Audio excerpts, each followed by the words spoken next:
स्वामी विवेकानंद जी रविन्द्रनाथ टैगोर जी के घर रात्रि में 2 बजे जाकर कुंडी खटकाई। रविन्द्रनाथ टैगोर जी आंख मलते हुए सोकर उठकर अभी बाहर आए। स्वामी जी ने कहा, मैंने सुना है आपको भगवान के बारे में मालूम है, क्या आप कृपा करके मुझे बताएंगे भगवान कौन है और भगवान कहां मिलता है? क्या है क्या भगवान? क्या वो जो मंदिर में मूर्ति है उसे भगवान कहते हैं, या जो मूर्ति में श्रृंगार है उसे भगवान कहते हैं, अथवा जहां मूर्ति रखी है उस जगह को भगवान कहते हैं? मैं भगवान जानने आया हूं। रविन्द्रनाथ टैगोर थोड़ा झिझक गए, थोड़ा उन्होंने समय लिया और समय लेने के बाद एक बार तो प्रश्न किया, क्या पूछ रहे हो, क्या कह रहे हो तुम क्या जानना चाहते हो? स्वामी विवेकानंद जी पलटकर चल पड़े। इस बात पर रविन्द्रनाथ टैगोर जी बड़े आश्चर्य में होकर के स्वामी जी को रोककर बोले, तुम्हें अपने प्रश्न का जवाब नहीं लेना है क्या? तो स्वामी विवेकानंद ने बहुत बढ़िया बात कही।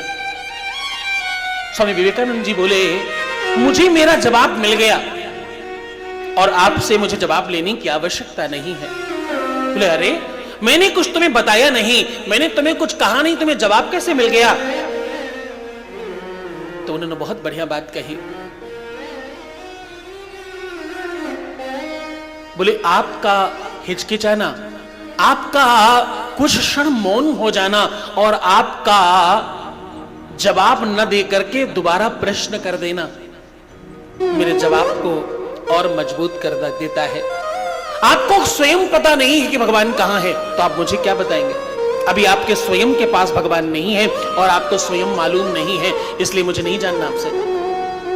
आपके जवाब में वो तल्लीनता नहीं है, आपके जवाब में वो तत्परता नहीं है, इसलिए मुझे ठीक से मालूम होता है कि आपको स्वयं को भगवान मिला नहीं। रविन्द्रनाथ टैगोर जी ने अपनी आत्मकथा में लिखा कि उस बालक की बात तो सही थी, मुझे स्वयं को भगवान नहीं मालूम था कहां है।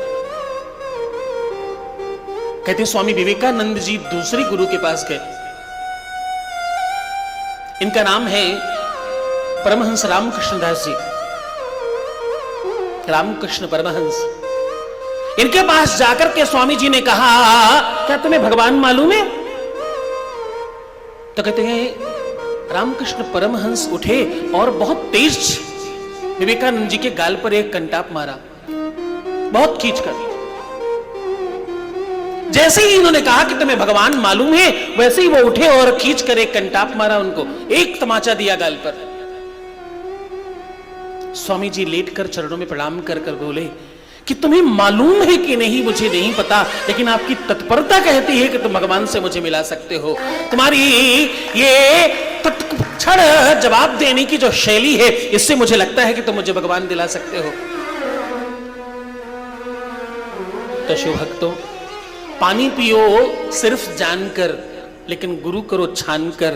वैसे तो मैं एक बात और कहूं, कभी भी शिष्य गुरु को चुनता नहीं है, गुरु स्वयं शिष्य को चुनता है। तुम्हें लगता होगा कि तुमने YouTube पर अथवा कहीं पर सर्च करते हुए कुछ देख लिया, यह सत्य नहीं है।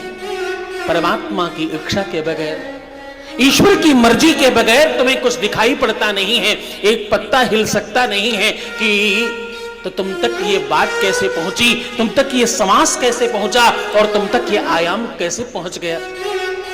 इसमें ईश्वर की बहुत बड़ी कृपा है, बिना ईश्वर की कृपा के ये हो सकता नहीं था।